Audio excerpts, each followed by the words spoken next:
माधव जय कुंज बिहारी जय राधा माधव जय कुंज बिहारी जय गोपी जन वल्लभ जय गिरिवर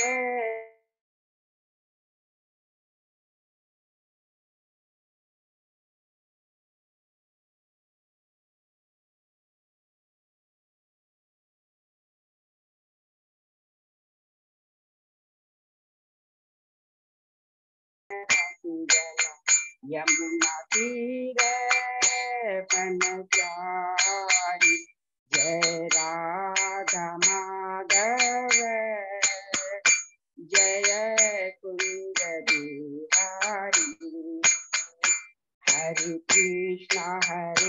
कृष्णा कृष्णा कृष्णा हरे हरे हरे राम राम राम हरे हरे हरे कृष्णा कृष्णा कृष्णा हरे हरे हरे राम राम राम हरे हरे हरे कृष्णा कृष्णा कृष्णा हरे हरे हरे राम राम राम हरे हरे गोविंद बोलो हरि गोपाल बोलो गोविंद बोलो हरि गोपाल बोलो राधा रमन हरि गोविंद बोलो राधा रमन हरि गोविंद बोलो जय राधा माधव जय राधा केशव राधे जय राधा गोविंद राधे जय राधा दामोदर राधे जय राधा श्याम सुंदर राधे जय जगन्नाथ बलदेवा जय सुभद्रा जय गौरांगिकाई जय गौरांगिका जय जय प्रभुपाद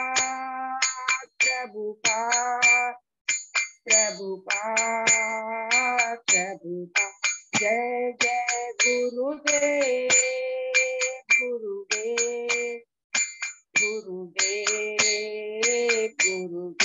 निताई बोल हरि बोल नाम संकीर्तन की जय श्री प्रभुपाद की जय सब वैष्णव भक्तजनों की जय हरे कृष्णा प्रभु जी हरि बोल बहुत सुंदर सरोजिनी रोहिणी माता जी बहुत सुंदर कीर्तन गाया। और आज अजय प्रताप ने बहुत ही विशेष विग्रह का दर्शन इतने सुंदर मैं तो निहार रहा। कहाँ गए प्रभु? ये नरसरापेट कोई बोल की जगह आंध्र प्रदेश में। हरि बोल बहुत ही सुंदर। अब तो प्रभु इच्छा हो गई उन विग्रहों का दर्शन करने की। हरि बोल। Thank you so much Ajay Pratap. बहुत बहुत धन्यवाद सरोजिनी माता अजय प्रताप सभी भक्तों को बहुत सुंदर कीर्तन करने के लिए। अभी हम लोग मंगलाचरण करते हैं। हरि बोल। ओम अज्ञानतिमिरान्धस्य ज्ञानाञ्जन शलाकया चक्षुरुन्मीलितं येन तस्मै श्री गुरुवे नमः। श्री चैतन्य मनोभीष्टं स्थापितं येन भूतले स्वयं रूपकदा मह्यं ददाति स्वपदान्तिकं। वन्देऽहं श्री गुरु श्रीयुतपदकमलं श्री गुरु वैष्णवांच श्री रूपं साग्रजातं सहगना रघुनाथं वितं तं सजीवं स्वादेतम सावभूतम परिजम सहितम कृष्ण चैतन्य देवम श्री राधा कृष्ण पादान सहगना ललिता श्री विशाखाभितांत च नमः ओम विष्णुपादाय कृष्ण पृष्ठाय भूतले श्रीमते भक्ति वेदांत स्वामिन इति नामने नमस्ते सारस्वती देवे गौरवाणी प्रचारिणे निर्विशेषा शून्यवादी पाश्चात्य देशतारिणे वाञ्छा कल्पतरुभ्यश्च कृपा सिन्धुभ्येव च पतितानां पावनेभ्यो वैष्णवेभ्यो नमो नमः। नमो महावदान्याय कृष्ण प्रेम प्रदायते कृष्णाय कृष्ण चैतन्य नामने गौरतिसे हे कृष्ण करुणा सिंधु दीन बंधु जगतपते गोपेश गोपिका कांत राधा कांत नमस्ते तप्त कांचन गौरांगी राधे वृंदावनेश्वरी विश्वानुसुते देवी प्रणमामि हरिप्रिये नीलांचल निवासाय नित्याय परमात्मने बलभद्र सुभद्रायां जगन्नाथाय ते नमः। जय श्री कृष्ण चैतन्य प्रभु नित्यानंद श्री अद्वैत गदाधर श्रीवासादि गौर भक्तवृंद मुखं करोति वाचालं पंगुलं गिरिं यत्कृपातमहं वन्दे श्री गुरुं दीनतारिणं परमानंद माधवं श्री चैतन्य ईश्वरं। हरे कृष्ण कृष्ण कृष्ण हरे हरे हरे राम राम राम हरे। मंगलाचरण की जय, शिला प्रभुपाद की जय। आज के इस भागवत चर्चा में, कथा में सभी भक्तों का हार्दिक स्वागत है। सभी भक्तों के चरणों में मेरा सादर दंडवत प्रणाम है। और हम लोग याद करेंगे हम लोग कितने भाग्यशाली है, सौभाग्यशाली है। भगवान श्री गुरु आचार्य साधु वैष्णव परम भागवतों की असीम कृपा हम लोगों के ऊपर है कि हम सब भक्त लोग मिल करके श्रीमद् भागवतम का अध्ययन कर रहे हैं, चर्चा कर पा रहे हैं। और अपने जीवन में जो भी हमें दिव्य ज्ञान, दिव्य संदेश मिल रहा है, जो हमारी आध्यात्मिक उन्नति में लाभदायक है, उसको हम लोग जीवन में उतारने का प्रयत्न कर रहे हैं। तो अभी हम लोग ने कल अध्याय 5 कंप्लीट किया, जिसमें हमने देखा कि दक्ष के यज्ञ का विध्वंस होता है।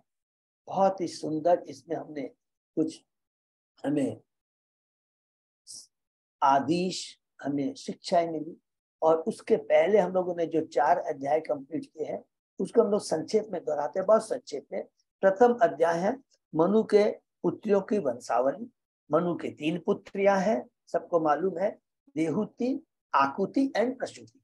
देहुति और उनके कर्दम मुनि का वर्णन हमने कैंटो 3 में पढ़ा। 21वें अध्याय से लेकर के 33वें अध्याय तक, ये थोड़ा याद है।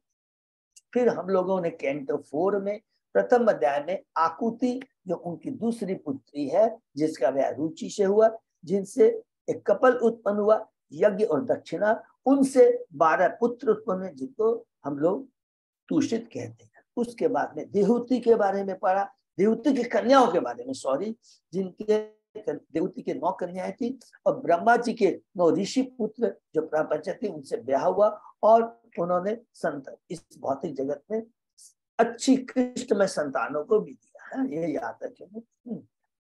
उसमें रावण कुंभकर्ण भी है, लेकिन याद रखेंगे रावण कुंभकर्ण क्या है वो भी हम लोग पढ़ेंगे कि वो भगवान के आदेश को, वो भी जय विजय ही है जो हम लोगों ने पढ़ा है, ठीक है ना, ये सब याद रखें। फिर उसके बाद में हमने पढ़ा प्रसूति के बारे में, तीसरी कन्या जिसका ब्याह दक्ष से हुआ। दक्ष किसको बोलते हैं, सब जब भी कभी पूछेंगे तो बता देंगे, जो संतान उत्तम प्रजा का बढ़ाने में दक्ष हो, उसको दक्ष बोलते हैं, यहाँ पर ये बताया गया। और प्रसूति तीसरी कन्या है, किसकी, स्वयंभू मनु की 16 कन्याएं उनको हुई, 13 कन्याएं धर्म से उनका ब्याह हुआ। और उसके लास्ट जो कन्या है सती का ब्याह शिव भगवान से हुआ है। और जो 13 कन्याओं में एक जो कन्या मूर्ति है, उनसे नर नारायण का प्राकट्य हुआ, जो कि हमने द्वापर युग में पढ़ा था, वो कृष्ण और अर्जुन के रूप में प्रकट हुआ। दूसरे अध्याय में प्रवेश करते हैं, यज्ञ द्वारा शिव जी को शाप। उसमें हमने पढ़ा कि किस प्रकार जो प्रजापति हैं, दक्ष, वशिष्ठ और मरीचि ने मिलकर एक यज्ञ का अनुष्ठान किया। दक्ष, उसमें ब्रह्मा जी भी रहते हैं, शिव जी भी रहते हैं। दक्ष आते हैं, ब्रह्मा जी को उन्होंने नमस्कार किया, लेकिन शिव जी ने, जो कि भगवान के ध्यान में व्यस्त थे, उन्होंने शिव जी जब दक्ष का उठ कर करके आदर नहीं किया, प्रणाम नहीं किया, तो क्रोधित हो जाते हैं और शिव के प्रति अपशब्दों का प्रयोग करते हैं, जिससे शिव जी के अनुचर हैं जो क्रोधित हो जाते हैं। दक्ष उनको अपमानित करके चला जाता है। दक्ष के जो अनुयायी होते क्रोधित हो जाते हैं और वो शिव के अनुयायी क्रोधित हो जाते हैं और दक्ष के अनुयायी और दक्ष को अभिशाप देते हैं। और उसके प्रत्युत्तर में दक्ष के जो अनुयायी होते हैं वो शिव जी के अनुयायियों को अभिशाप देना शुरू कर देते हैं। शिव जी को अच्छा नहीं लगता, शिव जी वहां से उठ करके चले जाते हैं। किसी तरह यज्ञ संपन्न होता है और उसके बाद में हम लोग तीसरे अध्याय में प्रवेश करते हैं, शिव जी तथा सती का सम्मान। इसमें हमने पढ़ा कि किस प्रकार दक्ष एक नया यज्ञ शुरू करता है, बृहस्पति शव, जिसमें ब्रह्मांड के सारे मुनि देवता पितृकुल अपने अपनी पत्नियों को लेकर करके आते हैं। सती को नहीं आमंत्रित किया जाता है, शिव को नहीं आमंत्रित किया जाता है। सती अपनी इच्छा व्यक्त करती है भगवान शिव को कि मुझे, हम दोनों को जाना चाहिए। फिर वो कहती है कि मैं तो अवला नारी हूँ और आप तो 3 गुणों से ऊपर हैं, आप इस भौतिक जगत की ताम धाम से सदैव उदासीन रहते, कोई आसक्ति नहीं रहती है, तो मैं जाना चाहती हूँ। तो भगवान शिव कहते हैं कि अगर देखो, मित्र का तुमने कहा कि अच्छा विधि मित्र नहीं बुलाता है, बंधु नहीं बुलाता है, संबंधी नहीं बुलाते हैं, अपने होते हैं तो जाना चाहिए, तुम्हारी बात तो सही है। लेकिन अगर कोई भक्त से किसी से ईर्ष्या करता हो, ईर्ष्या के करता हो, उसके यहाँ नहीं जाना चाहिए। कहते फिर वहां बोलते हैं कि जो शिक्षा, धन, तप, सौंदर्य, युवावस्था और पुलिन के प्रति अंधा होता है तो वो गुण होते हैं, लेकिन यदि उसका दुरुपयोग हो जाता है तो उस व्यक्ति की प्रवृत्ति, मनोवृत्ति पशु वृत्ति हो जाती है। बहुत सुंदर हरी बोल करके बैठे।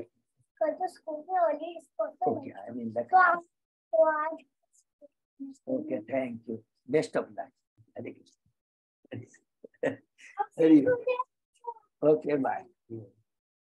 तो वो ही सद्गुण क्या होते हैं, दुर्गुण हो जाते हैं। बहुत इंपॉर्टेंट शिक्षा है कि अगर उसको हम लोग अपनी इंद्रिय के लिए यूज करते हैं, अगर लेकिन भगवान की तुष्टि के लिए, भगवान की सेवा में यूज करते हैं तो वो बहुत अच्छा। अदरवाइज हमने पढ़ा था दूध का एग्जाम्पल, तो हमें याद रखेंगे, वो विष के समान हो जाता है। विष के समान इसलिए हो जाता है, क्यों बोला गया है? क्योंकि वो हमारे पतन का कारण, मृत्यु का कारण हो जाता है। मृत्यु का कारण का मतलब हुआ हमारी आत्मा का हनन होता है। मनुष्य जीवन बहुत दुर्लभ है, अगर उसका सदुपयोग नहीं करते हैं। सारी चीजें भगवान ने हमको दी, अगर उसका सदुपयोग नहीं करते, दुरुपयोग करते हैं, तो हमारा पतन हो जाता है। इस भौतिक जगत में जन्म मृत्यु जरा आदि के चक्कर में तो लगा रहता है, ये तो बिल्कुल सही है।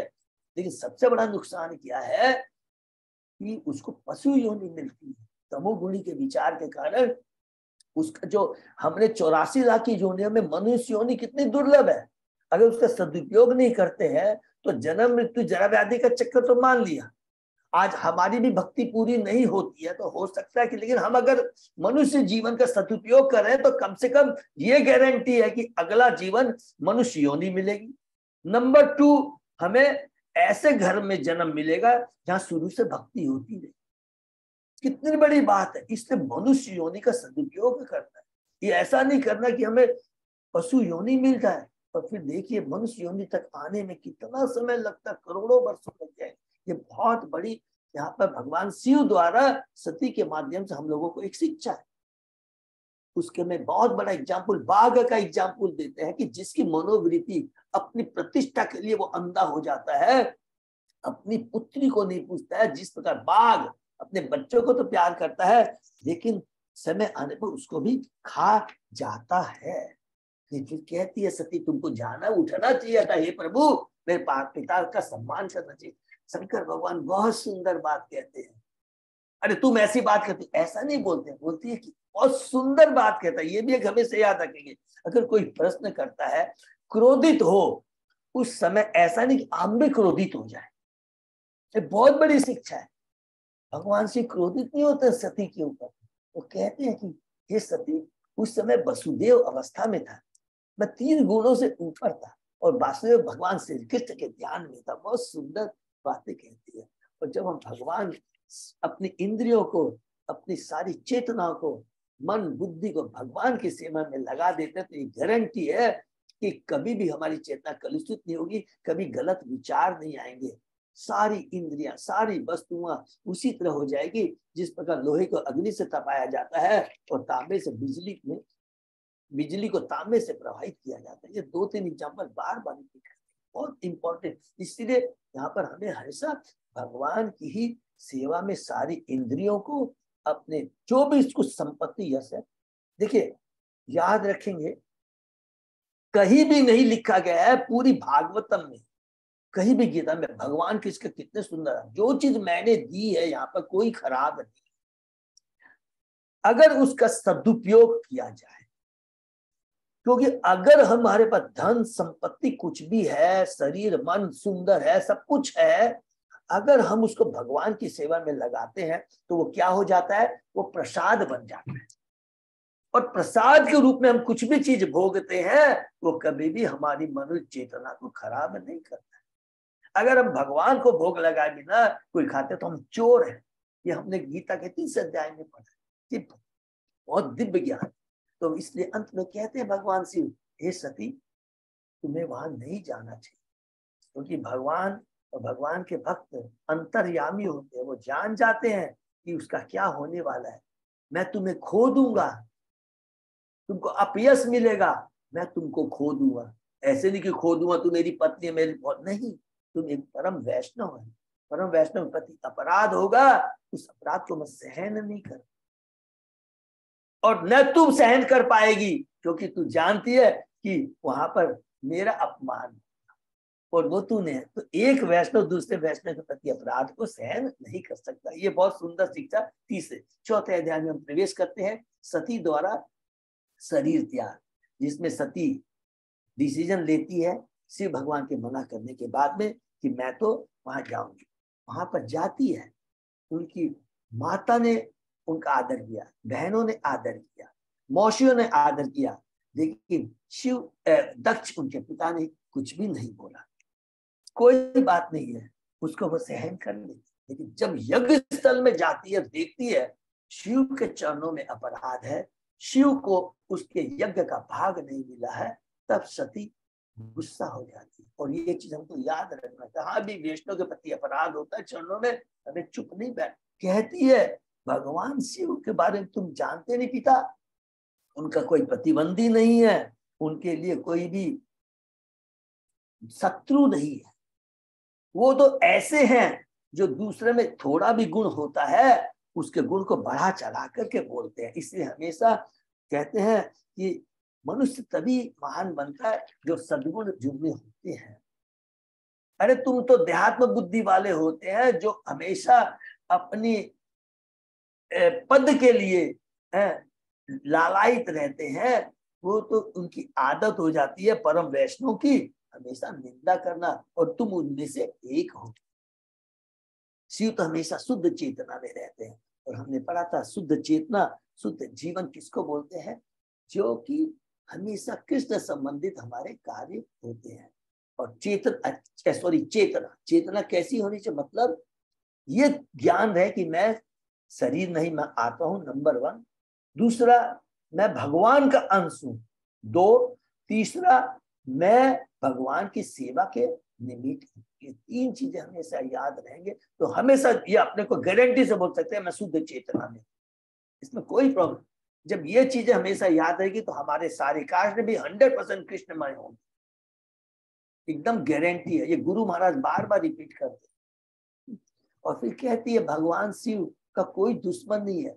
सकाम कर्मी भी उनके पास जाते हैं तो कहते हैं कि उनकी इच्छा पूर्ति करते हैं, ज्ञानियों की भी इच्छा पूर्ति करते हैं। और भगवान के जो परम वैष्णव भक्त हैं वो तो उनकी इच्छा पूर्ति करते ही है और उनको सम्मान करते हैं। भगवान के जो भक्त होते हैं, भगवान शिव चूंकि वो परम वैष्णव, उनका सम्मान करते, उनको कोई भी शत्रु नहीं है। इतनी सब कुछ बात छोड़ दीजिए, ब्रह्मा जी तक उनके चरणों की धूलि को अपने सर पर लगाते हैं। तो सोचिए, आप उनको अमंगल कहते हैं, आप कहते हो शमशान में रहता है, कपड़े नहीं पहनते।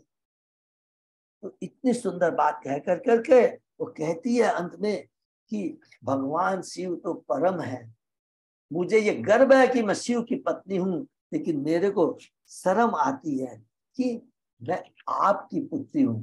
मेरे को ये शरीर जो प्राप्त हुआ है ये आपसे प्राप्त हुआ है। शिव के ऐश्वर्य की बात, आपको घमंड है कि मेरे पास में जो ऐश्वर्य है तुम्हारे पास, हमारे शिव के पास नहीं। अरे शिव के पास में जो ऐश्वर्य है वो अव्यक्त है, दिखाई नहीं देता है, दिव्य ऐश्वर्य है उनके। और जहां तक भौतिक ऐश्वर्य की बात है वो तो हमारे बहुत मामूली सी चीज है, जिसमें हमने देखा था कि किस प्रकार कर्दम मुनि ने देवहूति माता के कहने से कितना बड़ा ऐश्वर्य को उन्होंने उजागर किया था, माता देवहूति के लिए उन्होंने किया था। तो कहते हैं वो तो सदा योगी है, और वास्तव में योगी वही है जो सदैव अपनी चेतना को कृष्ण में बनाए रखता है। कहती है कि मैं, ये जो शरीर मुझे मिला हुआ है ये मैं इसे रख नहीं सकती, इसे मैं त्याग दूंगी। और उसके बाद में बहुत सुंदर हमने पढ़ा, इतनी सुंदर कि वो बैठ जाती है, अग्नि को उजागर करती है अपनी योग शक्ति से। और जब अग्नि में बैठती है तो ध्यान किसका करती है? हमेशा याद है कि जो सद भगवान का शुद्ध भक्त होता है किसका ध्यान करता है? भगवान, भगवान के भक्तों का। तो वो अपना शरीर त्यागते समय किसका ध्यान करती है? लिखा है जगत गुरु शिव, ये पवित्र चरण कमलों का ध्यान कर करके अपने शरीर को छोड़ देती है। उसके बाद में किस प्रकार शिव के अनुचर गुस्सा करते हैं, और उसी समय दक्ष के भी जो अनुचर है भृगु, वो क्या करता है? अपने ब्रह्म तेज से रिभु देवताओं को उत्पन्न करता है और शिव के अनुचरों को भगा देता है। ये अध्याय 4 खत्म होता है। 5वें अध्याय में प्रवेश करते हैं, दक्ष के यज्ञ का विध्वंस। जब नारद जी भगवान शिव को ये बात बताते हैं कि सती ने शरीर, 2 बात बताते हैं, शरीर ने, सती ने शरीर त्याग दिया है। दूसरा बताते हैं रिभुओं ने, कि भृगु मुनि ने अपना ब्रह्म तेज दिखाया, उसको दिखा करके रिभु देवताओं को पहुंचाया जो बहुत शक्तिशाली होते हैं, आपके सारे सैनिकों को भगा दिया। याद रखेंगे, हम लोग कभी कभी बोलते हैं नारद मुनि इतने महान हैं, वो हमेशा जो भी बात कुछ कहते हैं, याद रखेंगे, बाहरी दृष्टि से लगेगा अरे ये तो प्रोवोक कर रहे हैं, ये तो प्रोवोक कर रहे हैं। कंस को जाके बोलते हैं अरे तुम रोज क्या क्या करता रहता है, तुम अपने असुरों को भेजता रहता है वृंदावन में, सब मारे जाते हैं। अरे अपने क्षेत्र में तो सभी शेर होते हैं, तुम एक काम करो, भगवान श्री कृष्ण और बलराम को यहाँ बुलाओ, तब तुम विजयी होगा। वो भड़काते हैं कंस को, तो बोले अरे कंस को भड़क नहीं, वो तो चाहते हैं कि मेरा कृष्ण यहाँ पर आए और इस दुष्ट की दुष्टता को नष्ट करे, इसको मार दे। हर समय याद है कि नारद जी का हमेशा जो रोल रहता है परम कल्याण के लिए होता है। तो इसी प्रकार वो आके कहते हैं शिव को भड़का, अरे देखो ऐसा हो गया है। तब तो क्या होता है, भगवान शिव ने अपने शिव तेज से वीरभद्र नाम का विशाल असुर उत्पन्न किया इस भौतिक जगह। यहाँ पर एक बहुत इंपॉर्टेंट बात प्रभुपाद जी कहते हैं जो हमने डिस्कस किया था, कि शिव भगवान तो परम वैष्णव है, उनमें सद्गुण है, सतोगुणी है, लेकिन कहते हैं भौतिक जगत में अब जब भगवान शिव को उन्होंने उकसाया तो भगवान शिव ने क्या किया, गुस्से में आकर वीरभद्र को उत्पन्न किया।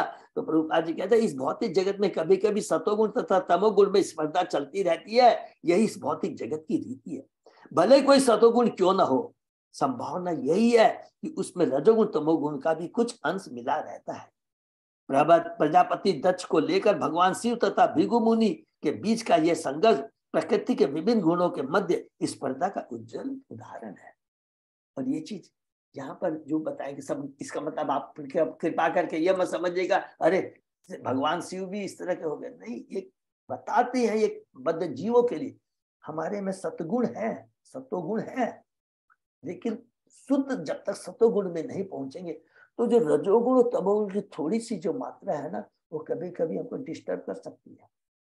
जैसे हम लोग सब अच्छे कार्य कर रहे हैं, लेकिन कभी कोई हमारी निंदा कर देता है या हमको प्रोवोक करने की चेष्टा करता है, तो वो यदि उसके प्रति अगर हम लोग प्रभावित उससे हो जाते हैं, तो इसका मतलब रजोगुण और तमोगुण का जो थोड़ा सा प्रभाव है वो हमें डिस्टर्ब कर रहा है। तो तुरंत हमें अपनी मनोदशा को चेंज करना। सिंपल क्या है, हरि नाम का कीर्तन करना है, भक्तों का संग करना है, ये करेंगे तो सारी दुश्चिंता, कोई भी बोल अच्छा ठीक है यार इसको छोड़ दो, हमको दिमाग नहीं लगाना, तुरंत हमें अपनी चेतना, एक तो ये हो गया अपनी चेतना को बनाए।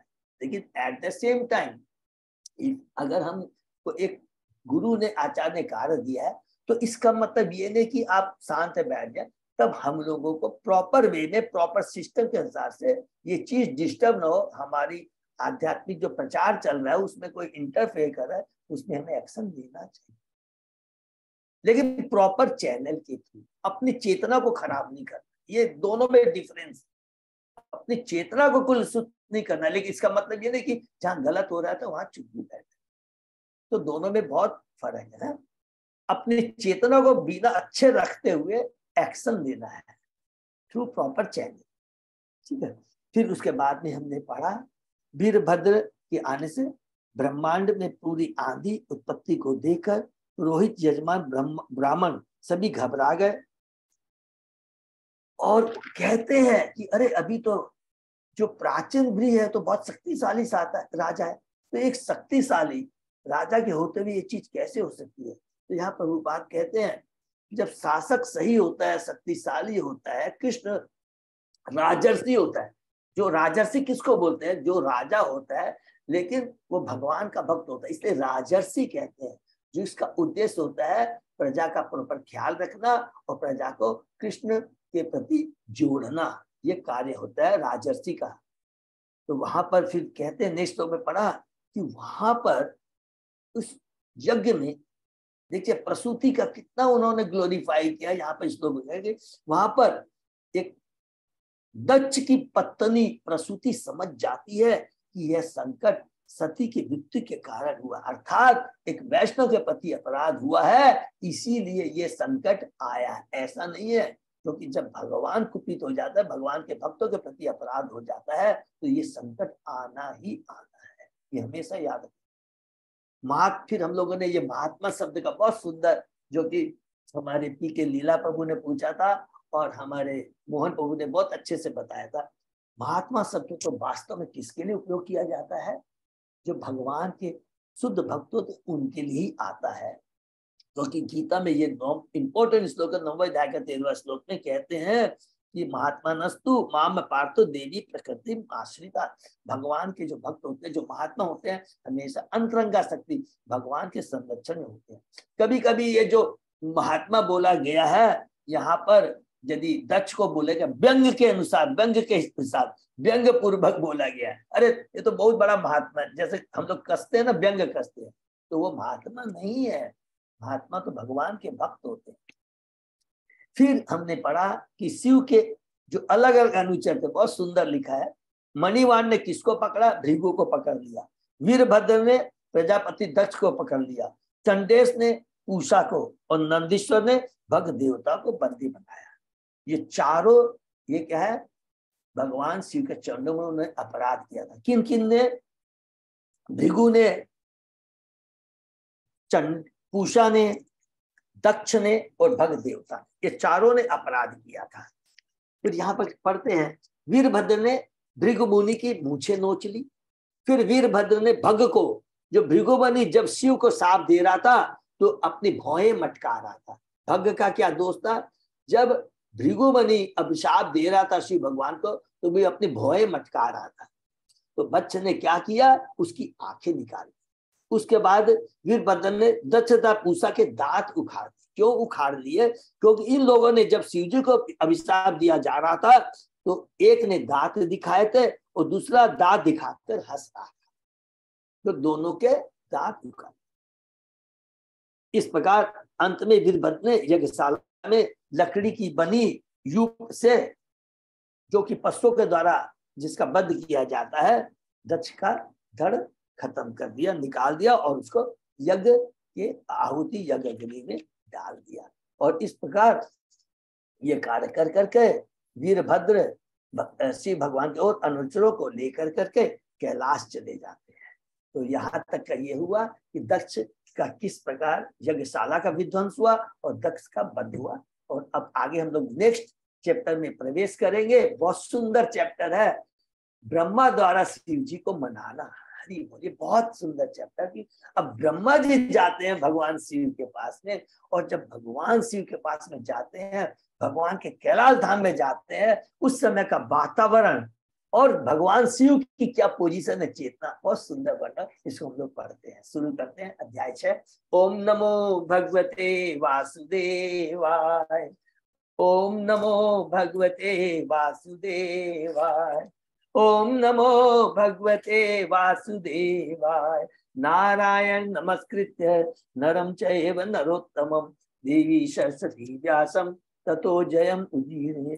नष्टप्रायेषु अभद्रेषु नित्यं भागवत सेवया भगवती उत्तम श्लोके भक्ति भवति नैष्ठिकी। आराधयो भगवान ब्रजेश तनय ततदाम वृंदावनम रमया काचित् उपासना व्रजबधु वर्गेण्य कल्पिता। श्रीमद्भागवतम प्रमाणम अमलम प्रेमापुमर्तो महान। श्री चैतन्य महाप्रभो मतमिदं तत् आदरो न प्र। कृष्णाय वासुदेवाय देवकी नंदनाय च नंद गोप कुमाराय गोविंदाय नमो नमः। हरे कृष्ण कृष्ण कृष्ण हरे हरे, हरे राम राम राम हरे हरे। कैंटो 4 अध्याय 6 शीर्षक ब्रह्मा जी द्वारा शिव जी को मनाना। महत्वाच अथ देव गणा सर्वे रुद्र अनीके पराजिता। शूल पटीश निशिंस गदा परिद मुदगरे संचिन्न भिन्न सर्वंगा सऋत्विक समया भय आकुला। स्वयंभुवे नमस्कृत्य कतस्नयेन एतत् न्यवेदयन्। जब समस्त पुरोहित तथा यज्ञ सभा के सभी सदस्य और देवतागण शिव के सैनिकों द्वारा हरा दिए गए और त्रिशूल तथा तलवार जैसे हथियारों से क्षतिग्रस्त हो चुके, तो वे डरते हुए भगवान ब्रह्मा के पास पहुंचे। नमस्कार करने उन्होंने विस्तार से जो हुआ था उसके विषय में बोलना प्रारंभ किया। देखिए, सब पुरोहित सागे समेत और देवतागण, याद रखेंगे उसके अंदर में सब देवतागण भी थे और दक्ष भी ब्राह्मण है, भृगु भी ब्राह्मण है, सब लोग हैं। वो लोग जब देखा इस तरह का होता है तो भगवान ब्रह्मा जी के पास उस लोग सब लोग जाते हैं। उपलब्ध पुरा एत भगवान अब्ज संभव नारायण च विश्वात्मा न कश्य अधवरम ईयतु। ब्रह्मा तथा विष्णु दोनों ही पहले से जान गए थे कि दक्ष के यज्ञ स्थल में ऐसी घटनाएं होगी, अतः वे उस यज्ञ में नहीं गए। जैसा कि हमने पढ़ा था, भगवान शिव ने मना किया था सती को कि क्या होने वाला है।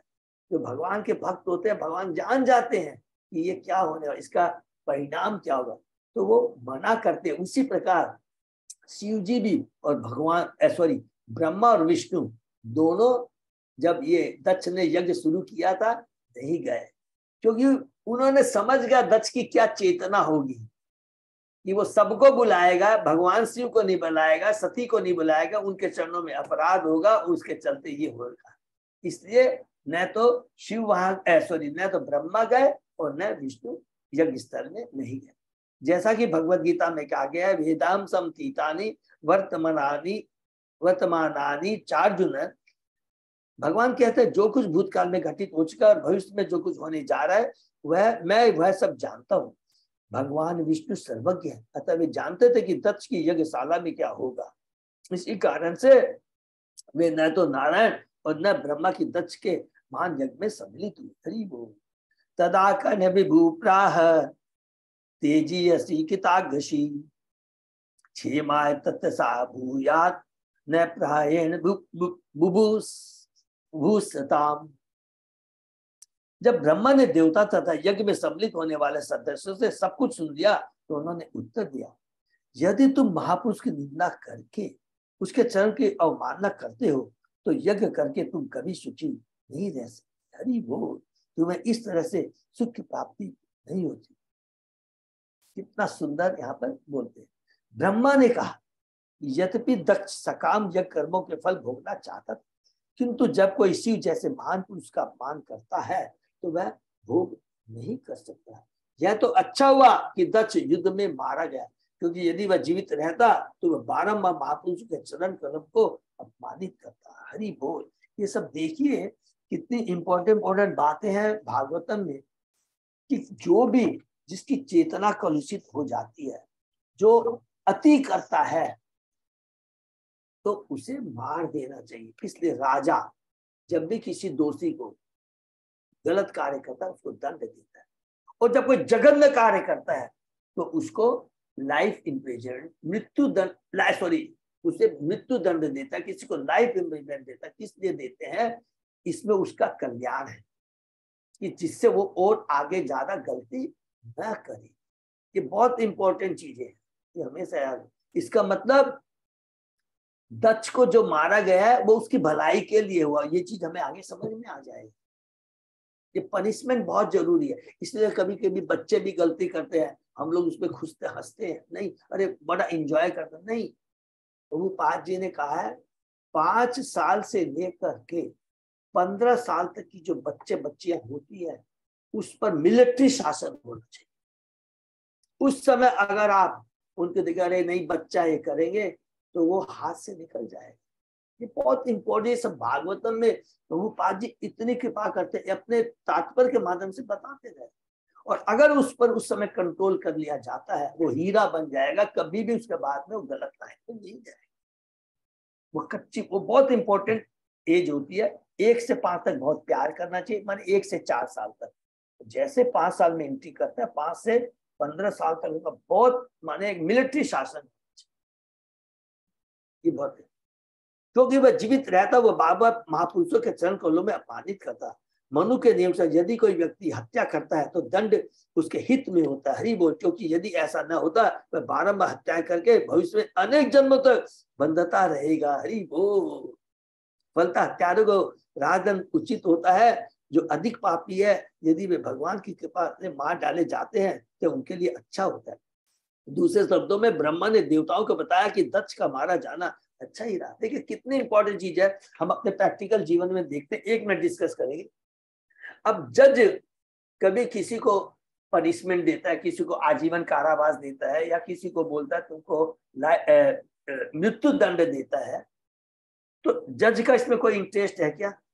वो तो रोज ही डिसीजन देता रहता है, उसका अपना कोई स्वार्थ है क्या? नहीं, वो जानता है कि किसमें किसका कल्याण है। राजा भी उसी तरह करता है। इसलिए भगवान के भक्त भी वैसा करते हैं। तो ये उसकी भलाई के लिए ही होता है। अथापि यूयम कृत किल्बिषा भवम ये बर्हिषो भागभाजम परादु प्रसाद यद्वम परिशुद्ध चेतसा क्षिप्र प्रसादम प्रग्रहित अंगी पद्मम। तुम लोगों ने शिव को प्राप्य यज्ञ भाग ग्रहण नहीं करने दिया, अतः तुम सभी उनके चरण कमलों के प्रति अपराधी हो। फिर भी यदि तुम बिना किसी हिचक के उनके पास जाओ और उनको आत्मसमर्पण करके उनके चरण कमलों में गिरो तो वे अत्यंत प्रसन्न होंगे। बहुत इंपॉर्टेंट श्लोक है। देखिए, वैष्णव के चरण में यदि अपराध होता है, भगवान के भक्त भी उसमें इंटरफेयर नहीं करते। भगवान परम वैष्णव, याद रखें वर्ड यूज होता है, जो एक्चुअल में जो वैष्णव परम वैष्णव होते हैं उनको चरण में अगर अपराध होता है तो उसका निवारण तभी होता है जब वो वैष्णव जिनके चरणों में अपराध उनसे जाकर के वो आपको क्षमा कर दे। कि जब तक उसकी आत्मा को दुखी रहती है, भगवान को बहुत दुख होता है। उनको प्रसन्न करना बहुत जरूरी होता है, और इसमें हमारी कभी भी ईगो हमको नहीं लेना चाहिए, कभी भी उसमें ईगो नहीं आनी चाहिए।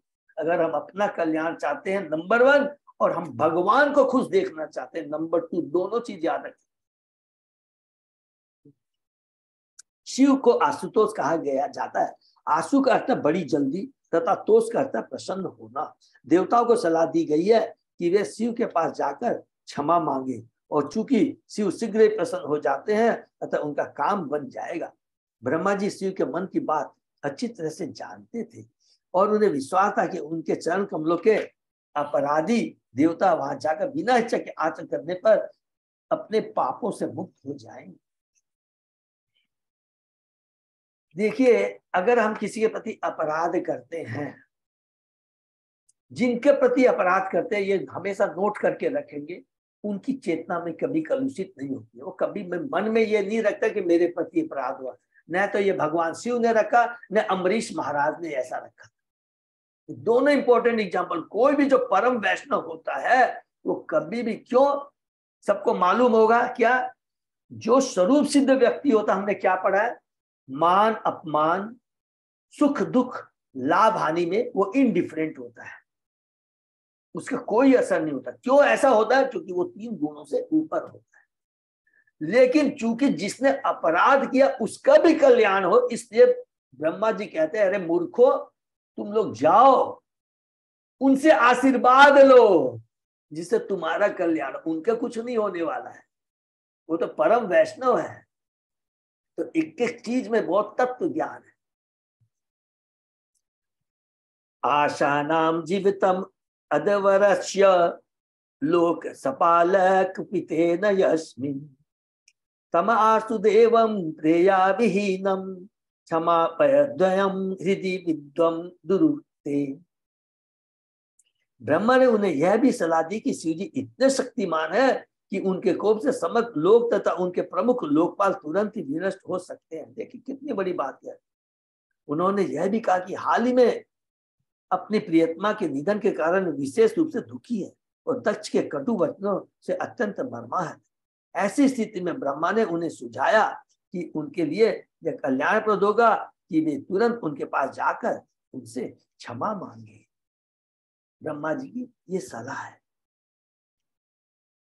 वास्तव में शिव जी दुखी है क्या? हम जाके अभी आगे पढ़े। शिव जी परम वैष्णव है। ना हम न जगो न च यूयमन्ये ये देह बाजो मुनयश्च तत्वम विदु प्रमाणम बलवीर्यो वीर्यो वा यस्य आत्मतंत्रस्य का उपायम विधि तसेत। ब्रह्मा ने कहा कि न तो वे स्वयं, न इंद्र, न यज्ञ स्थल में संवेद समस्त सदस्य ही अथवा सभी मुनिगण ही जान सकते हैं कि शिव कितने शक्तिमान। ऐसी अवस्था में ऐसा कौन होगा जो उनके चरण कमलों पर पाप करने का साहस करेगा। देखिए, शिव भगवान चाहते तो कुछ भी कर सकते थे। कितना बढ़िया उन्होंने बात लिखा, उसी विदर्श कर सकते थे, लेकिन उन्होंने ऐसा नहीं किया। जब ब्रह्मा ने देवताओं को शिव के पास जाकर क्षमा मांगने की सलाह दे दी तो यह सुझाव पेश किया गया कि आखिर उनके पास कैसे जाया जाए, हरि बोल, और कैसे उन्हें प्रसन्न किया जाए। ब्रह्मा ने भी यह विश्वास दिला कि कोई भी बद्धजीव, यहाँ तक कि वे स्वयं तथा समस्त देवतागण भी शिव को प्रसन्न करने की विधि नहीं जानते, किंतु उन्होंने कहा यह ज्ञात है कि वे तुरंत प्रसन्न होने वाले हैं। अतः हमें चाहिए कि, क्योंकि वो आशुतोष है, अतः हमें चाहिए कि उनके चरण कमलों में गिरकर प्रसन्न करने का प्रयास करें। वास्तव में अधिनष्ट को सदैव परमेश्वर की शरण में जाना चाहिए। यही भगवत गीता की शिक्षा है। भगवान प्रत्येक व्यक्ति को सभी प्रकार के आडंबर युक्त व्यवसायों को त्यागने और अपनी शरण में आने के लिए कहते हैं। सर्वधर्मान परित्यज्य मामेकम शरणम व्रज। इससे बद्धजीव समस्त पाप बंधनों से बच जाते हैं। इस प्रकार यहाँ पर ब्रह्मा ने सुझाव दिया कि यदि वे शिव के पास जाकर उनके चरण कमलों की शरण ग्रहण करें, क्योंकि उनके अत्यंत दयालु होने तथा सरलता से प्रसन्न होने के कारण काम बन जाएगा, उन लोगों का कल्याण हो जाएगा। श आदिश्य शूरान अजतु ते संवित पितृभि स प्रजेशे ययोषधि संन्यात निलयम पुरद्विष कैलासम अति प्रवरम प्रभो प्रिय अप्रभो। इस प्रकार समस्त देवताओं, पितरों तथा जीवात्माओं के ईशों को उपदेश देकर देखिए क्या वर्ड लिखा है, इस प्रकार समस्त देवताओं पितरों तथा जीवात्माओं के ईशो को उपदेश देकर के ब्रह्मा ने उन सबों को अपने साथ कर लिया और शिव के धाम कैलाश पर्वत के लिए प्रस्थान किया। भगवान अब ब्रह्मा जी भी साथ में जा रहे हैं। इसके बाद ये 14 श्लोकों में शिव के धाम कैलाश का वर्णन किया गया है, बहुत सुंदर है। अब हम लोग देखिए भगवान के धाम शिव भगवान के धाम कहते हैं ना, शिव क्या बोलते हैं, शिव तो कुछ नहीं है उनके पास में, शमशान में रहते हैं, शमशान की धूली को लपेटते हैं, लेकिन एक भक्त के प्रेजेंस से कितना परम भक्त है, कितना बड़ा वातावरण उससे उज्ज्वलित हो जाता है, ये अब हम लोग देखेंगे। तो यहाँ पर प्रभुपाद जी स्पेशली लिखते हैं, इसके बाद के 14 श्लोकों में शिव के धाम कैलाश का वर्णन किया गया है, शिव प्रभुपाद जी कहते हैं। तो हम लोग पढ़ते हैं, जन्म औषधि तपो मंत्र योग सिद्धे नर ईतरे जुष्टम किन्नर गंधेवे अप्सरोबी वृतम सदा। कैलाश नामक धाम विभिन्न जड़ी बूटियों तथा वनस्पतियों से पूर्ण है और वैदिक मंत्रों तथा योग अभ्यास द्वारा पवित्र है। इस प्रकार इस धाम के वासी जन्म से ही देवता है जो समस्त योग शक्तियों से युक्त है। दो चीज लिखा है, जन्म से ही देवता है, सतोगुणी है, और समस्त योग शक्तियों से वो सब में अष्ट सिद्धियां प्राप्त है। इनके अतिरिक्त अन्य मानव प्राणी है जो किन्नर तथा गंधर्व कहलाते हैं और वे अपने अपनी सुंदर स्त्रियों से युक्त हैं जो अप्सराएं कहलाती हैं। हरि बोल। नाना मणि महे श्रृंगे नाना धातु विचित्रिते नाना द्रुमलता गुल में नाना भृगगण आवृते। कैलाश समस्त परिवार की बहुमूल्य मणियों तथा खजीनों से युक्त पर्वतों से पूर्ण है और सभी प्रकार के बहुमूल्य वृक्षों तथा पादपों द्वारा घिरा हुआ है। पर्वतों की चोटी तरह तरह के हिनों से विभूषित है। नाना अमल प्रसर वन्य नाना कंदर सानुभी रमणम विहरंती नाम रमणे विहरंती नाम रमणे सिद्ध योषिताम। वह अनेक झरने हैं और पर्वतों में अनेक गुफाएं हैं जिनमें योगियों की अत्यंत सुंदर पत्नियां रहती है। मयूर के का अभिरुत्तम मद अंधाली विमूर्छितम पल्लाविते रक्त कंठानाम कुजिते च पत तत्रीनाम। कैलाश पर्वत पर सदैव मोरों की मधुर ध्वनि तथा भौरों के गुंजार की ध्वनि गूंजती रहती है।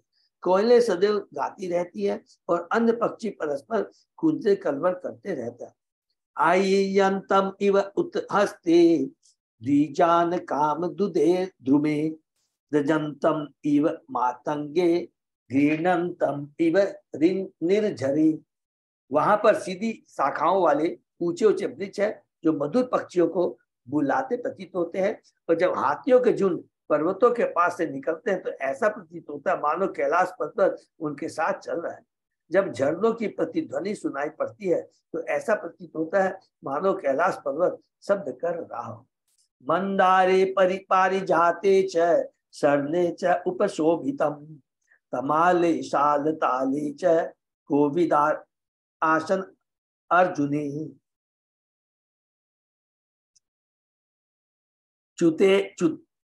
च्युते कदम्बे निरपेक्ष नाग पुनाग चंपके पाटलाशोक बकुले कुंदे कूरव कैरपी। पूरा कैलाश पर्वत अनेक प्रकार के वृक्षों से सुशोभित है जिनमें से उल्लेखनीय नाम है मंदार, पारिजात, सरल।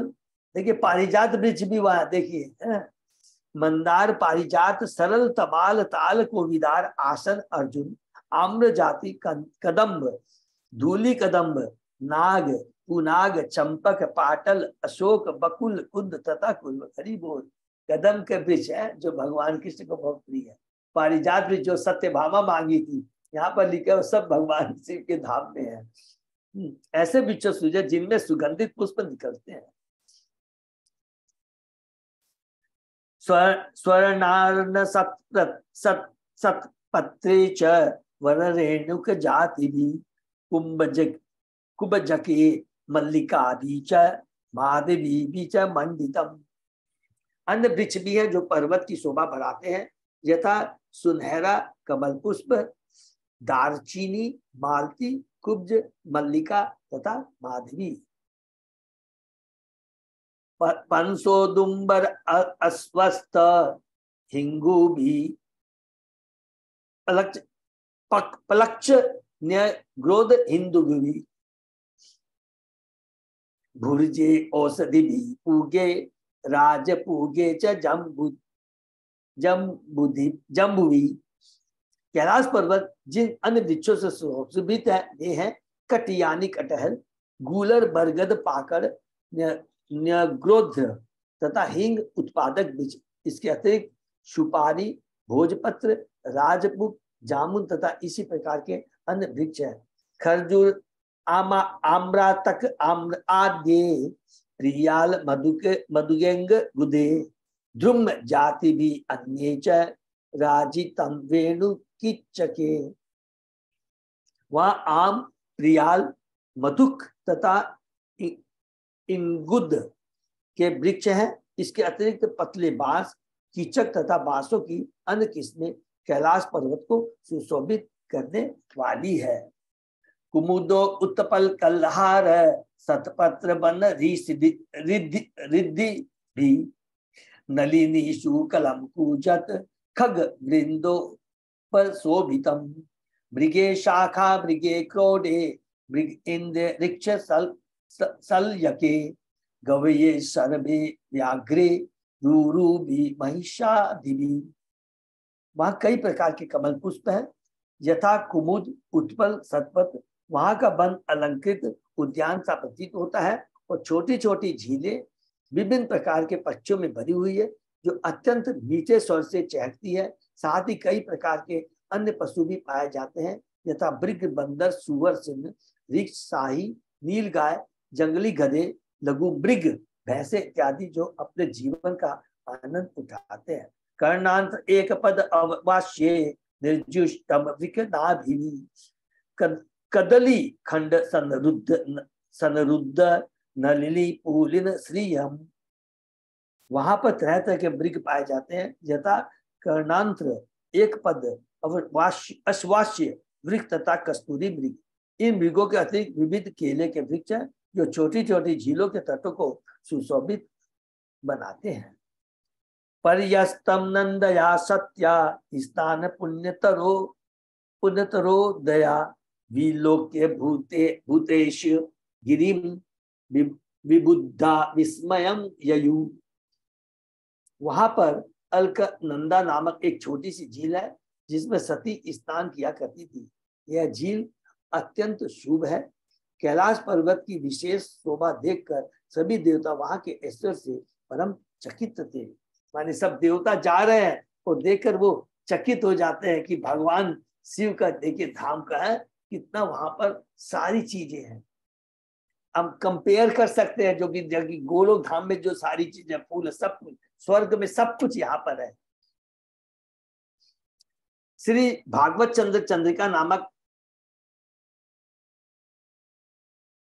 भाष्य के अनुसार सती जिस जल में स्नान करती थी वह गंगा जल था, अर्थात कैलाश पर्वत से होकर गंगा नदी बहती है।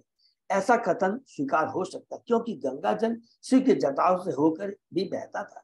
चूंकि गंगा जल शिव के सिर पर रुक कर तब ब्रह्मांड के अन्य भागों में बहता, अतः बहुत कुछ संभव है कि जिस जल से सती स्नान करती थी और जो अत्यधिक शुभाषित था वह गंगा जल ही था। हरि बोल।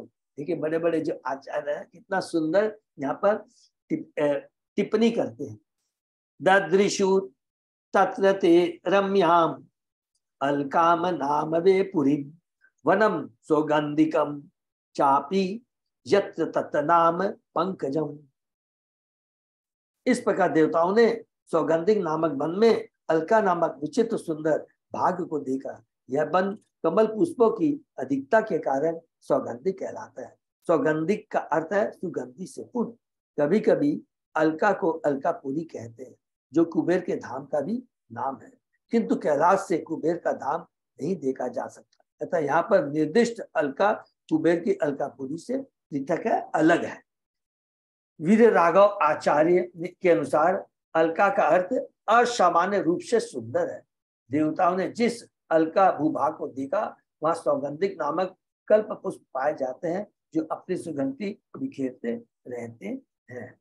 नंदा च अलकनंदा च सरितो वाह्यत पुरः तीर्थपाद पद अम्बोज रजसा अतीव पावनी। उन्होंने नंदा तथा अलक नंदा नामक दो नदियां भी देखी। ये दोनों नदियां श्री भगवान गोविंद के चरण की रस से पवित्र होती रहती है। हरि बोल। ययोसुर स्त्रिय छतः अवरूह्य स्वधिष अणयतः क्रीडन्ति पुंस सिंचन्ते सिंचन्ये विग्राह्य रतिकर्षिता। हे विदुर, स्वर्ग की सुंदरियां अपने अपने पतियों सहित विमानों द्वारा इन नदियों में उतरती है और काम क्रीड़ा के पश्चात जल में प्रवेश करती है तथा अपने पतियों के ऊपर पानी उलीच कर आनंद प्राप्त करती है। ऐसा देखिए कितनी बड़ी, यहाँ ऐसा ज्ञात होता है कि माने देवता लोग यहाँ पर आते थे, हमेशा आते रहते हैं पिकनिक करने के लिए। ऐसा ज्ञात होता है कि स्वर्ग लोक की सुंदरियां भी विषय सुख के विचारों से दूषित रहती है। फलतः वे विमानों में चढ़कर नंदा तथा अलग नंदा नदियों में स्नान करने आती है। यह महत्वपूर्ण बात है कि इन दोनों नदियों का जल श्री भगवान के चरणों की रस से पावन होता रहता है। दूसरे शब्दों में, जिस प्रकार श्री भगवान नारायण के चरण के अंगूठे से निकलने के कारण गंगा पवित्र है, उसी प्रकार से चाहे जल हो या कोई अन्य वस्तु, जब वह श्री भगवान की भक्ति के संपर्क में आती है तो वह पवित्र और दिव्य हो जाती है। इसको अंडरलाइन कर लेंगे। जो कुछ भी भगवान से संबंधित है, भगवान ने जिसको टच कर दिया है, भगवान के संपर्क में आ गया है, वो हमेशा दिव्य हो जाता है, पवित्र हो जाता है। भक्ति के विधि विधान इस सिद्धांत पर टिके है कि जो वस्तु भगवान के चरण के संपर्क में आती है वह भौतिक कलम से तुरंत मुक्त हो जाती है। इसको पूरा प्लीज माने, वो क्या हो जाती है? आध्यात्मिक हो जाती है, दिव्य हो जाती है।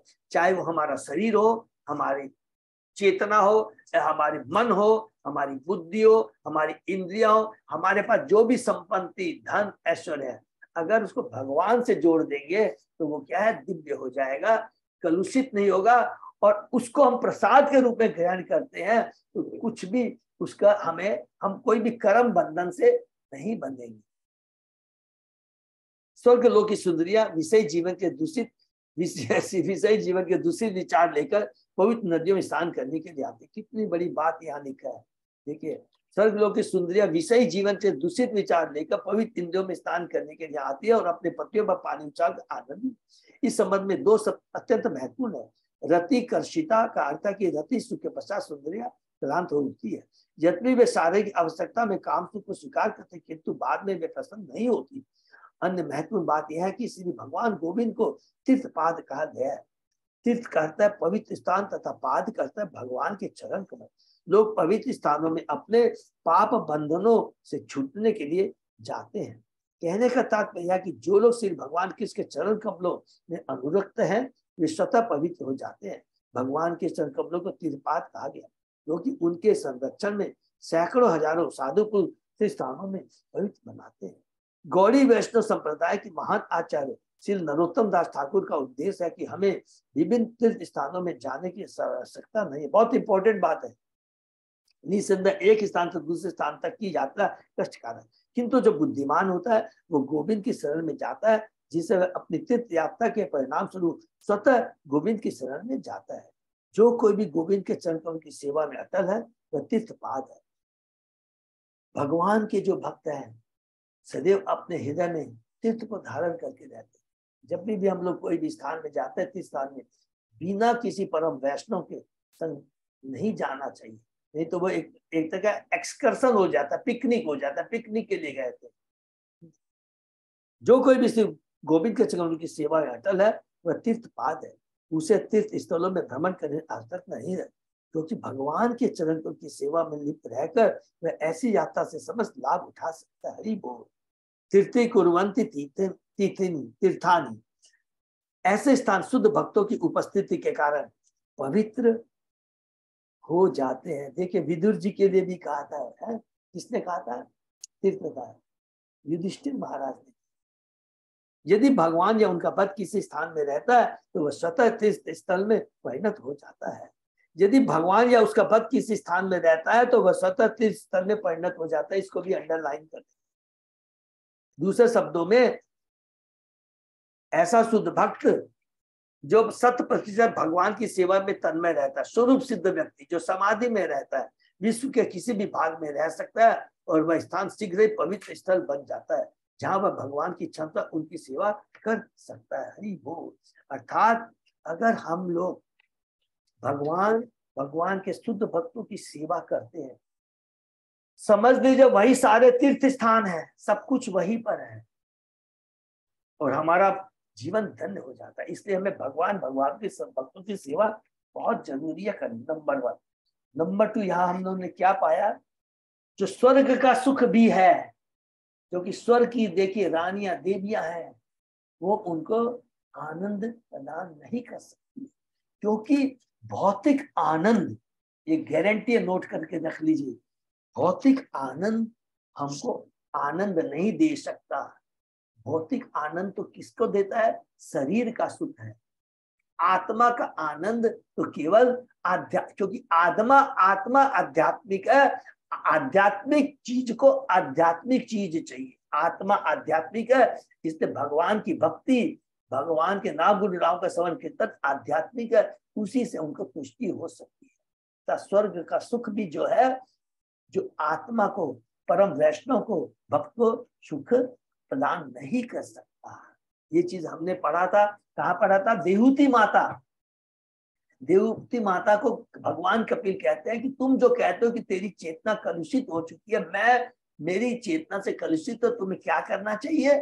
एक ही चीज करनी चाहिए, तुम्हें क्या? भगवान के नाम गुण नाम का श्रवण कीर्तन करना चाहिए। अगर तुम ऐसा करोगी तो वो चेतना इतनी दिव्य हो जाती है, उसके लिए ब्रह्मा का पद भी नगण्य, अष्ट सिद्धियां भी बेकार है, स्वर्ग सुख भी बेकार है, उसके लिए वो सब बेकार हो जाता है। ये 100% बात है कि अगर हम भक्ति करेंगे तो हमारी चेतना उस लेवल की हो जाएगी, इसमें कोई डाउट नहीं है। ये आचार्य बता रहे हैं, भगवान के शास्त्र बता रहे हैं। हरे कृष्णा। तो अभी हम लोगों ने आज यहाँ बहुत सुंदर पढ़ा भगवान शिव के धाम का वर्णन। हरि बोल। जिसमें पारिजात वृक्ष भी है, कभी सुना है? कदम्ब के वृक्ष पारिजात वृक्ष भी है, जिसको भगवान शिव कृष्ण भगवान सतभामा के लिए लेने के लिए जाते हैं, कहा? स्वर्ग में। हरे कृष्णा। तो ये हम विराम देते हैं। समुद्र मंथन पे भी पारिजात फूल निकला था, वृक्ष निकला था। हरि बोल। तो ये बहुत सुंदर है। यहाँ ब्रह्म, देखिए यहाँ पर क्या चीज हमने शिक्षा आज पढ़ी है, बहुत सुंदर है। शिव परम भक्त है। अगर किसी परम भक्त के चरणों में कोई अपराध होता है, तो चाहे कोई भी हो, अगर आप हमारे पास कोई आता, प्रभु इसके पर चरणों में अपराध हुआ है, तो आप क्या बोलेंगे? एक ही जवाब है, यहां से मिल रहा है। मेरा जवाब नहीं है, आपका जवाब नहीं है, भगवान का जवाब है। अगर किसी परम वैष्णव, शुद्ध वैष्णव के चरणों में अपराध होता है, तो उसी के चरणों में जाकर के उनसे क्षमा मांगनी चाहिए। उससे क्या होगा? ऐसा नहीं होगा कि वो खुश हो जाए, वो खुश तो है ही सदैव, क्योंकि उसके लिए लाभ हानि जयप्रद समान, उससे हमारा कल्याण हो जाएगा। हमारे चरणों, भगवान परम वैष्णव चरणों में जो अपराध हुआ है, उससे मुक्ति पाना बहुत जरूरी है। नहीं तो हमेशा मनुष्य जीवन जन्म मृत्यु जा पैदा चलता रहेगा। कभी भी हमें भगवान की भक्ति नहीं मिलेगी। भगवान गारंटी बोलते हैं ये बात, किसी वैष्णव के भक्तों के चरण में अपराध करता है, मैं उसको क्या बोलता, मेरी भक्ति नहीं दे सकता, मैं अपने धाम नहीं बुला सकता, अर्थात उसको जन्म मृत्यु के चक्र में घूमता रहना। तो ये बहुत इंपॉर्टेंट है। लेकिन एट द सेम टाइम हमें बहुत बुद्धि से काम लेना है, हमें समझना है कि कौन परम वैष्णव है, किसकी कैसी मति है। इसलिए मैं डिस्कस कर रहा हूं कि हम लोग प्रीचिंग में है, कभी भी कंफ्यूज हो जाते हैं। और हमको यो भी याद रखना है कि क्या कहा गया था, कोई वैष्णव है, अगर उसके प्रति कोई, उसमें भी अगर कोई दोष पाए जाते हैं, तो हमें क्या करना है कि हमें दूर रहना, कभी भी कमेंट नहीं करना है, कभी भी अपने व्यंग नहीं करते, ये सब कुछ नहीं करना है। फिर उनको स्वयं, उनके जो सीनियर है भगवान के पास जाएंगे, मायापुर जाए, अलग अलग धारा, वो अपने को करेक्ट करेंगे। हमको अपना अधिकार नहीं है उनको करेक्ट करने, ठीक है ना। उनको करेक्ट कौन कर सकते हैं? जो परम वैष्णव है, जो उनसे भी ऊपर, ठीक है। तो ये हमें सब चीज, माने वैष्णव कौन है, हम लोगों ने 3-4 चीजें पढ़ी है कि भगवान 1 मिनट लेंगे, जितने भी चींटी से लेकर करके ब्रह्मा जी तक है, सबके अंदर में परमात्मा के रूप में भगवान है, तो सभी जीवों का आदर करना चाहिए। नंबर 1। जो परम वैष्णव तक हमने पढ़ा था कि ग्रेडेशन के बारे में, अभी हम लोगों ने कैंटो 3 था, सबको भगवान का अंश समझना है, लेकिन जिसकी जितनी चेतना है, कॉन्शियस, उसके साथ हमें उसके संग व्यवहार करना चाहिए। नंबर 2। नंबर 3, अगर कोई परम वैष्णव है, उसकी चेतना तो अच्छी, लेकिन अभी हमने पढ़ा है कि वैष्णव है सतोगुणी लेवल पे होता है, लेकिन कभी कभी रजोगुणी तमोगुणी के प्रभाव के आगे वो गलती कर बैठ सकता है, कर सकता है। तो हमें क्या करना है कि हमको ज्यादा उस पर कॉमेंट नहीं करना है, उससे दूर रहें, या कुछ भी समझ लीजिए, और उनका अपने आप ही करेक्शन उनके सीनियर डिवोटीज करेंगे। हमको तो खाली क्या करना है कि हमें भगवान की भक्ति करनी है, परम वैष्णव के चरणों की कृपा प्राप्त करने के लिए लालायित रहना चाहिए। गुरु महाराज है, रात दिन हमें जब भी मौका मिले, कभी भी सेवा तो मौका नहीं छोड़ना चाहिए, ठीक है ना। अभी जैसे गुरु महाराज के पास भी रोज केसेस आते रहते हैं। अभी मैं आप लोग से शेयर नहीं कर, बहुत लोग कमेंट करते हैं आपके इस्कॉन में ये चीज है, ये देखिए, ये परम वैष्णव, ये वैष्णव है, ये है, इसने ये अपराध किया, ये सब बातें सुनती जाएगी। याद रखेंगे, अपनी बुद्धि को भ्रमित नहीं करना है। ये चीजें होता रहता, कुछ भी होता रहेगा। एक माँ के 5 बच्चे रहते हैं सारे, कभी किसी में कोई कमजोरी आ जाती है, इसका मतलब कि माँ खराब हो गई, प्रभुपाद जी खराब हो गए, इस्कॉन खराब हो गए। ये सारी चीजें बहुत समझती हैं। तो ये सब चीज पढ़ेंगे तो हमारा जो भी कंफ्यूजन है पूरा क्लियर हो जाए। हरे कृष्ण। हरे कृष्णा। दंडवत प्रणाम प्रभु जी। दंडवत प्रणाम। हरि बोल, धन्यवाद। हरे कृष्णा प्रभु जी, दंडवत प्रणाम। हरे कृष्णा। तो ये हम लोग विराम देते हैं। और जय पधार प्रभु। कोई भी इंफॉर्मेशन कुछ है नहीं? अभी तो यही है कि गीता जयंती बहुत बगल में, गीता जयंती आने वाली है। अरे वो सब लोग इसके लिए तैयार रहेंगे। देखिए भगवान की जो बुक्स का है, प्रभुपाद जी ने एक ही आदेश दिया था, वो बेचारे हमेशा बोलते रहते हैं, जिससे भी मिलते हैं, distribute my books, distribute my books. और उनको आदेश किसने दिया था?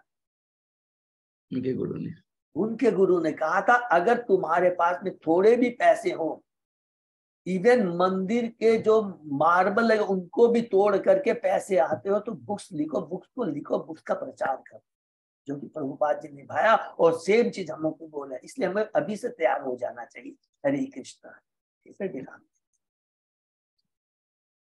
सही भक्तों का बहुत बहुत धन्यवाद। स्वागत के सेशन ये विराम करते हैं।